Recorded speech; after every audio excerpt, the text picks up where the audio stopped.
नमस्कार बच्चों। आज की इस ऑनलाइन कक्षा में आप सभी का स्वागत है। आज हम कक्षा 8वीं के हिंदी विषय के व्याकरण के पाठ शब्द विचार को पढ़ेंगे। बच्चों, सबसे पहले हम जानते हैं कि शब्द क्या होते हैं। आप सभी जानते हैं कि वर्णों से ही शब्द बनते हैं, तो हम कह सकते हैं कि दो या दो से अधिक वर्णों के समूह को जिसका कुछ ना कुछ अर्थ निकलता हो, उन्हें हम शब्द कहते हैं। हम सार्थक अर्थ वाले शब्दों को ही अपने लेखन कार्य में प्रयोग करते हैं। आप देख सकते हैं कि किस प्रकार कलम और कथन अलग-अलग वर्ण हैं और वो मिलकर हमें शब्द के रूप में प्राप्त हुए हैं। बच्चों, अब जानेंगे शब्द व पद में क्या अंतर होता है।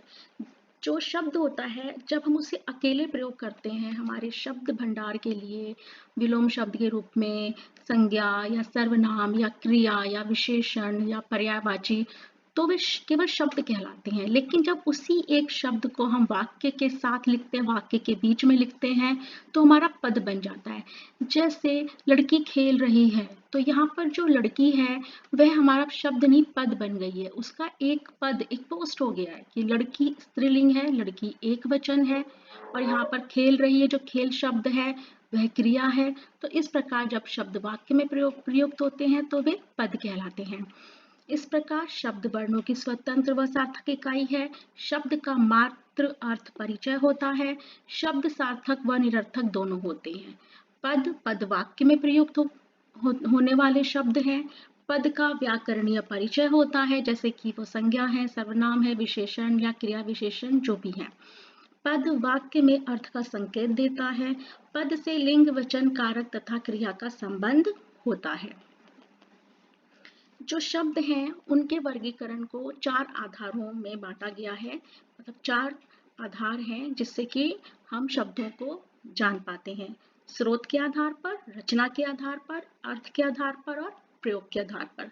स्रोत, उसको उत्पत्ति भी कहते हैं। बच्चों, आपकी अर्धवार्षिक परीक्षा से पहले केवल इसके 2 भेदों के बारे में पाठ्यक्रम में दिया गया है, तो हम इसके पहले 2 भेद पढ़ेंगे, स्रोत के आधार पर और रचना के आधार पर। बाकी के जो 2 भेद है वो मेरी अगली वीडियो में आप पढ़िएगा अर्धवार्षिक परीक्षा के बाद। तो स्रोत या उत्पत्ति के आधार पर शब्द के 4 भेद होते हैं: तत्सम, तद्भव, देशज व विदेशी। इन चारों के द्वारा जो भी हमें शब्द मिले हैं उन्होंने हमारे शब्द भंडार को बढ़ाया है। हमने देशज शब्दों का भी प्रयोग किया है, विदेशी शब्दों का भी प्रयोग किया है, और उनको अपनी हिंदी भाषा में प्रयोग करके हिंदी को और भी विशाल बनाया है। हम पहले बात करते हैं तत्सम शब्दों की। हिंदी की मूल भाषा संस्कृत है, अतः ऐसे शब्द जो संस्कृत के समान ही हिंदी में प्रयुक्त होते हैं वे तत्सम शब्द कहलाते हैं, जैसे आम्र, सूर्य, चंद्र, क्षेत्र इत्यादि।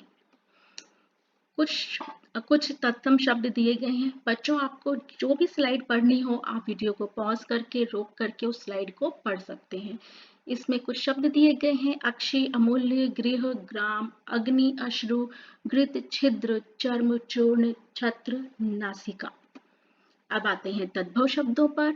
ऐसे शब्द जो अपनी मूल भाषा संस्कृत से उत्पन्न होते हैं किंतु भाषा विकास के कारण आज उनके उच्चारण में अंतर आ गया है, वे तद्भव शब्द कहलाते हैं। अर्थात वही शब्द हैं संस्कृत में जो प्रयोग होते हैं, लेकिन उनके उच्चारण, उनके लिखने में कुछ परिवर्तन कर दिया, थोड़ा सरल कर दिया गया है, और उन्हें हम अपनी हिंदी भाषा में प्रयोग कर रहे हैं। जैसे आम्र से आम, सूर्य से सूरज, चंद्र से चांद, अग्नि से आग, क्षेत्र से खेत आदि।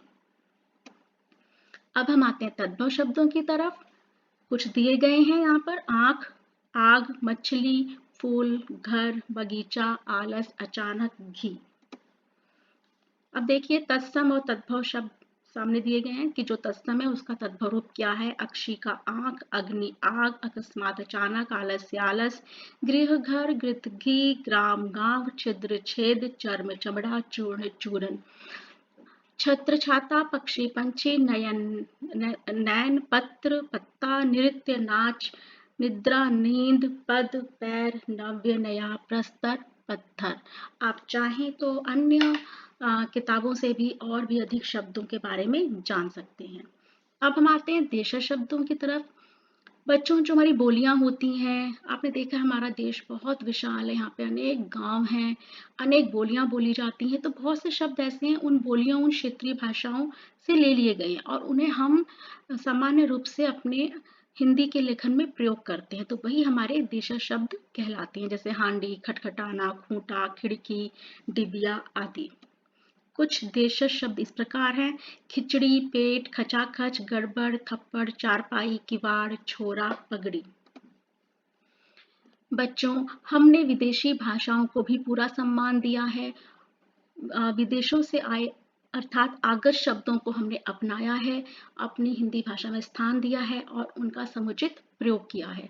तो ऐसे शब्द जो भारत देश से भिन्न किसी अन्य देश की भाषा में उत्पन्न हुए थे, लेकिन आज उनको हिंदी भाषा में शामिल कर लिया गया है एवं वे हिंदी में इतने घुल मिल गए हैं कि उन्हें हिंदी से पृथक यानी अलग नहीं किया जा सकता। वे विदेशज शब्द कहलाते हैं, जैसे पेन, कॉपी। ये पेन, ये कॉपी शब्द आप प्रतिदिन प्रयोग करते हैं। रिक्शा, सुनामी, चाय हम प्रतिदिन पीते हैं, लेकिन वो हिंदी का शब्द नहीं है, वो चीन से आया हुआ है। तूफान आदि। अब देखिए कुछ शब्द हैं अंग्रेजी के: बैंक, कार। आप बैंक शब्द का और कार शब्द का प्रयोग प्रतिदिन करते हैं। अरबी में आदमी, औरत। फ्रेंच कूपन, मेनू। जापानी रिक्शा, सुनामी। चीनी भाषा से आया है चाय और लीची। फारसी से अनार, चश्मा। उर्दू से अखबार, आवाज। पुर्तगाली से बाल्टी, साबुन। हम अपने स्नानाघर में प्रयोग करते हैं बाल्टी साबुन का, ये पुर्तगाली शब्द है। अब हम आते हैं संकर शब्दों की तरफ। संकर का शाब्दिक अर्थ होता है मिश्रण, मिक्स, अर्थात ऐसे शब्द जो भिन्न भाषाओं के शब्दों से मिलकर बने हों, वे संकर शब्द कहलाते हैं।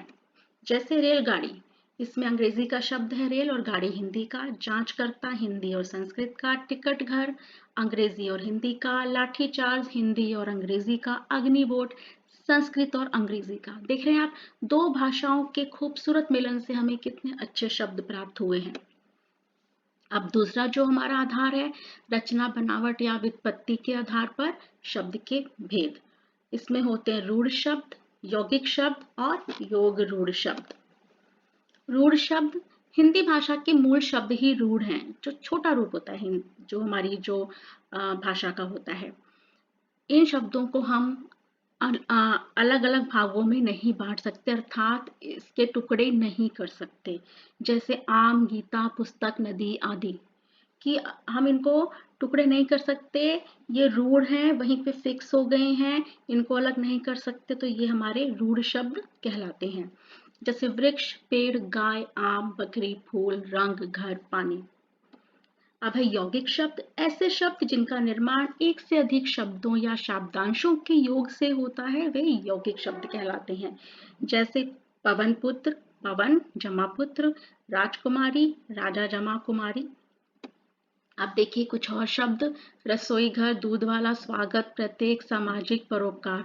तो बच्चों, आपने उपसर्ग पढ़ा है, प्रत्यय पढ़ा है, संधि और समास पढ़े हैं, तो उनके अंदर जो शब्द आते हैं वही हमारे यौगिक शब्द बनते हैं। जैसे रसोई घर, समास, रसोई के लिए घर। दूध वाला, प्रत्यय, इसमें वाला लगा हुआ है। स्वागत संधि का शब्द है, इसमें सु जमा आगत है। प्रत्येक, प्रति जमा एक, संधि है।